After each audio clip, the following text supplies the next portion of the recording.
estamos tan ensimismados entre la pandemia, ¿no es cierto?, y entre la situación política que vive el país con todo esto de que también es muy relevante, ¿no?, que vamos a escribir una nueva constitución, pero hay un conflicto bélico, hay una guerra, y hay sectores de guerra todavía en nuestro planeta que son muy, pero muy desoladores, ¿no?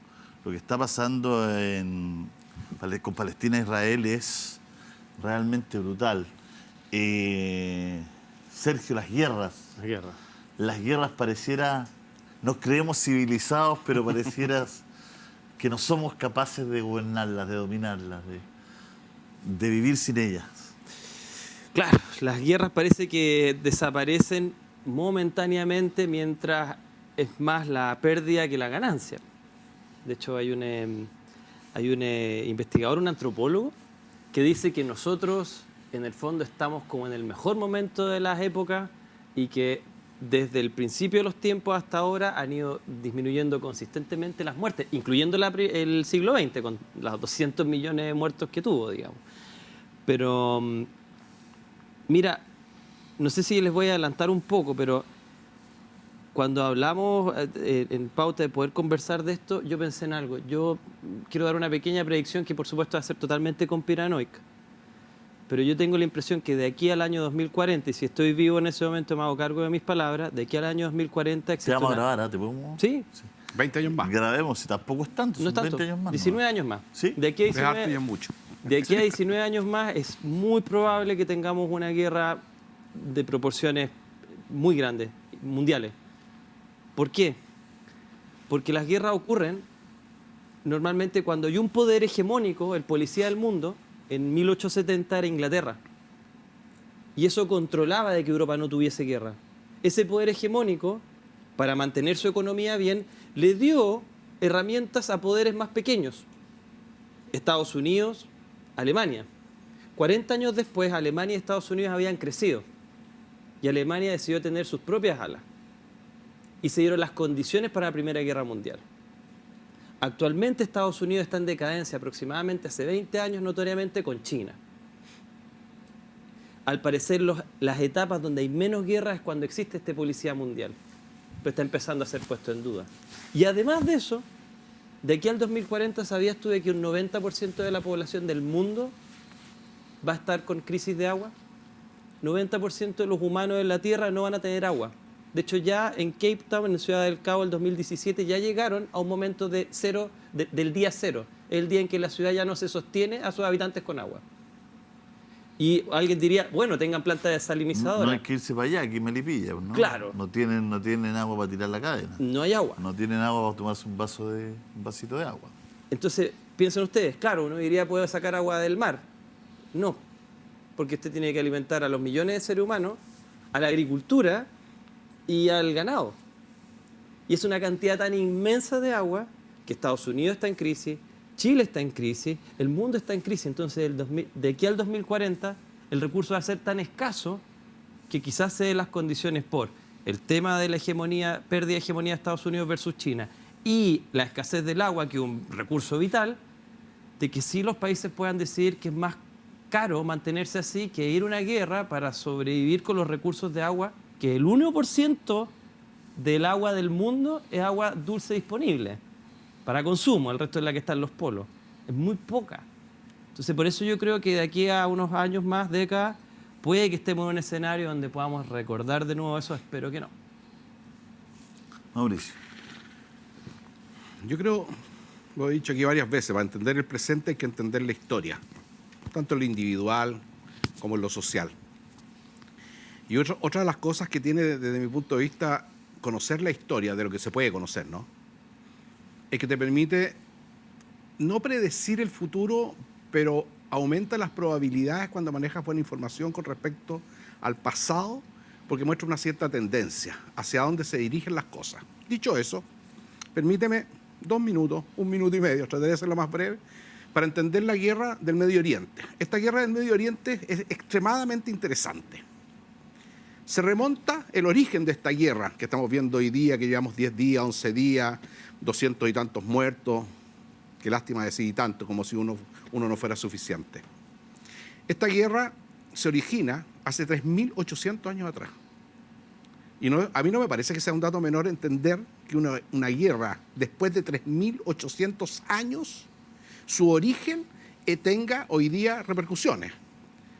Porque si algo yo he aprendido es que las guerras y la violencia lo único que generan es más odio.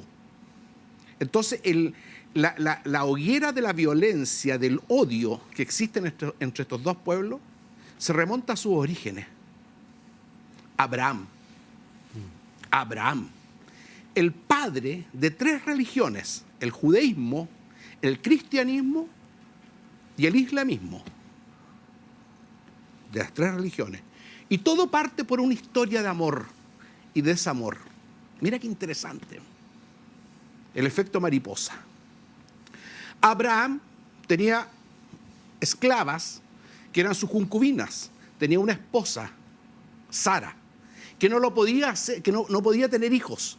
Para tener su hijo primogénito, el hombre patriarcal, cultura patriarcal, no podía tenerlo. Y como no lo podía tener, tiene con la primera concubina, escogida incluso por Sara, Agar.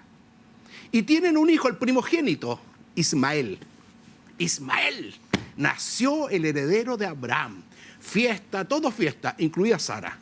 Pero las envidias, los odios y todas esas cosas, con el tiempo nace ay, se me olvidó el nombre. Ya me voy a acordar. Nace el segundo hijo primogénito de Sara, Isaac. Y viene la disputa, ¿cuál era el primogénito? Si el hijo legítimo de Abraham, que era el segundo, Sara, o el hijo primero de Abraham, con Agar. Sara, su mujer, se impone y expulsan a Ismael con su madre al desierto. Y ella migra, digamos que era de origen egipcio, que era un pueblo que dominaba. Síntesis para no aburrir con la historia, pero es interesantísimo. Es una teleserie turca. Sí, Bueno, es una teleserie turca. El origen del pueblo árabe, es Ismael. Y el odio con el pueblo judío tiene que ver que hasta el día de hoy nunca se han puesto de acuerdo estos dos hermanastros. Estos dos hermanastros dan origen a 2 pueblos, el pueblo israelita, que llamamos los judíos, y el pueblo árabe. Del pueblo árabe surge un profeta, Mahoma. Jesucristo nace del pueblo israelita, que es el cristianismo, y el judaísmo, que tiene a sus 12 tribus, hijos de Isaac, descendientes de Isaac. Bueno, tú puedes entender que llevamos 3.800 años de una disputa familiar que tiene que ver con el poder, y todavía después de 3.800 años todavía se siguen bombardeando y peleando. ¿Tú crees que algún día eso va a tener fin? Entonces, síntesis. Sabemos las cosas como parten, pero no sabemos cómo terminan. Y cuando todo desemboca y encausa hacia la guerra, que tiene el fundamento principal el odio, que tiene que ver con la negación, muy de Maturana, que tiene que ver con el conflicto, que tiene que ver cómo resolvemos los conflictos a través de las armas y quién es más poderoso, es una lucha sin fin. Eso sí, hay que agregar de que también esto tiene que ver con, ¿cómo ponerlo de manera elegante? No lo voy a poner de manera no elegante. Con el chanterío de vender el territorio a 2 personas distintas. ¿Me explico? Eso es fantástica esa historia porque nos muestra la metáfora. Ahora, más o menos en 1914, cuando el imperio turco-otomano entra en guerra, la Primera Guerra Mundial, y después se desmembra, Inglaterra le ofrece a 2 líderes, al líder de lo que iba a ser Israel y al líder de Palestina, el mismo territorio. Ese ofrecimiento doble del mismo territorio termina en el año 48, termina entre medio, antes pasan varias cosas, pero cuando Israel ocupa un territorio... ¿El corredor de propiedades era chileno? ¿Ah? El corredor de propiedades Era chileno, pues, le vendió- que ofreció los dos. le ofreció los dos. Pasa todos Mira, los bueno, días más acá pesado en todavía, Ñuñoa, sí. en todos lados. Si era hijo de alguna presidenta. iba a Oye, decir. Qué increíble. heavy, ¿no? po, y lamentablemente, y aquí hay que hablar, los ingleses se mandaron un condoro que hasta el día de hoy lo tiene que pagar esos dos pueblos y la humanidad. A mí no me gustan las Naciones Unidas por eso, ni la Sociedad de Naciones, que era lo previo, porque intervienen los países. Y ojo que ese intervencionismo también puede llegar algún día a Chile y Argentina, por eso le hablé del agua. ¿Quién es el Kuwait del agua del mundo? ¿Quién es el Kuwait del agua del mundo? Si no viéramos petróleo que es necesario ahora, Podríamos ser nosotros. nosotros sur, somos pues, el Kuwait claro. del agua. Nuestro sur. Y los norteamericanos, que son la potencia actual, herederos de los ingleses, intervienen en Medio Oriente cuando necesitan un suministro adecuado de ese rico elemento que ellos necesitan y el mundo necesita. ¿Por qué tenemos que pensar que nosotros vamos a ser diferentes? Países inestables, tercermundistas. Entonces, bueno, pero volvemos para atrás. El asunto de los ingleses, vendieron a dos grupos. En el momento que llega Israel habían 800.000 palestinos viviendo en ese lugar. Claro que hubo problemas. Y el porcentaje que tuvieron al principio fue un 45%. Ustedes pueden revisar esta información. 45 para Palestina, 55 para Israel. Después hubo una guerra y quedaron con un 25% Palestina. Entonces, claro que hay molestia y yo no quiero ser adalid de ninguno de los dos grupos. No. Para nada. Esto no es un partido de fútbol. Obviamente hay vida acá. Pero el contexto, a veces se meten personas a arreglar el pastel y lo terminan embarrando más. Entonces, ¿qué pasa de las potencias que muchas veces toman decisiones que tienden a ser muy complicadas? Me acordé recién de una metáfora. Decían, ustedes pueden tener hormigas de color rojo y de color negro y van a funcionar de una manera completamente normal entre ellas. Usted empieza a mover el lugar e inmediatamente ellas van a pelear entre sí.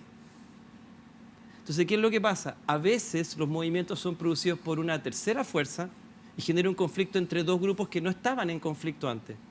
No olviden que estos pueblos también han convivido durante generaciones a pesar de sus diferencias. Es muy fácil generar desunión dentro de dos grupos que podían coexistir entre sí.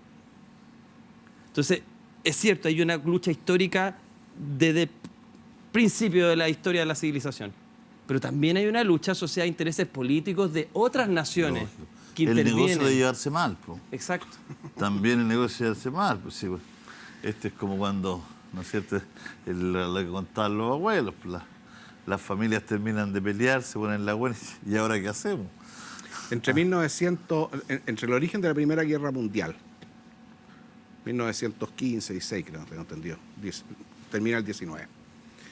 Y la Segunda Guerra Mundial, que según ya lo he dicho aquí, no fue más que el segundo tiempo de la misma guerra. Esto de Primera y Segunda fue el segundo tiempo.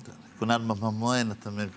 Murieron aproximadamente, las que murieron, porque siempre nos preocupamos de contar los muertos, pero yo creo que también hay que sumarle los que más sufren después de la guerra, que son los mutilados, de cuerpo y de mente. Trastornos severos, mutilados literalmente, que suelen ser 3, 4, 5 veces más. Murieron aproximadamente 100 millones de personas, es decir, toda Argentina, todo Chile, todo Perú y todo Bolivia desapareció del mapa en aproximadamente 35 años. Incluyo la Revolución China, donde murieron aproximadamente, porque nadie se pone a contar y nadie va contando, menos en esa época, 20 millones de personas, principalmente campesinos, niños y gente inocente. Porque ese es el horror de la guerra, la cantidad de gente que muere. Y la Revolución Rusa, que murieron aproximadamente otros 10 millones. Dos revoluciones que están en medio ahí y que se gestan y que son causantes también del poderío que alcanza la Revolución Rusa y la Revolución China, gracias una a la Primera Guerra Mundial y a la otra a la Segunda Guerra Mundial. Si sumamos el horror, el infierno que son las guerras, es cuando yo me siento sereno a reflexionar y a conversar en silencio, y no quiero abusar del doctor Maturana cuando dice que biológicamente somos seres amorosos.